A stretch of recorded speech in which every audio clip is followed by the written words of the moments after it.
அது மட்டும் இல்ல, நேற்றைய தினம் நீங்க பார்த்தீங்கன்னா இரவு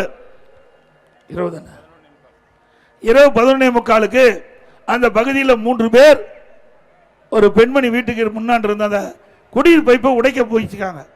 உடனே அந்த பெண்மணி 100 போன் பண்றாங்க. உடனே காவல்துறை அதிகாரிகள் அங்க வர்றாங்க. வந்து அந்த ஆசாமிகளை தடுத்து நிறுத்துகின்ற பொழுது அவர்கள் அந்த காவலர் மீது அடிக்கிறாங்க. காவலரை தாக்குகின்றார்கள். ஒரு போலீஸ்காரருக்கு இப்படிப்பட்ட நிலைமை.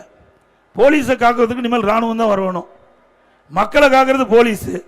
ஆனா போலீஸே தாக்கப்படுகிறான்னு சொன்னா இது யார் மக்களை பாதுகாப்பது? ஒரு கேள்விக்குறியாக இருக்கின்றது. இந்த விடியா திமுக அரசாங்கத்தில் குற்றச்செயல் ஈடுபடுகிறவர்களுக்கு காவல்துறை கண்ட பயமே இல்லை. ஆனா அனைத்து இந்திய அண்ணா திராவிட முன்னேற்ற கழக அரசுகின்ற பொழுது சட்டத்தின் ஆட்சி நடைபெற்றது. இன்னைக்கு மக்கள் நிம்மதியாக வாழ்ந்தார்கள். பெண்களுக்கு முழுமையான பாதுகாப்பு கிடைக்கப்பட்டது. அப்படிப்பட்ட ஒரு அரசாங்கம் இதே புரட்சி தலைவர் அம்மா இருக்கின்ற பொழுது வழங்கினார்கள்.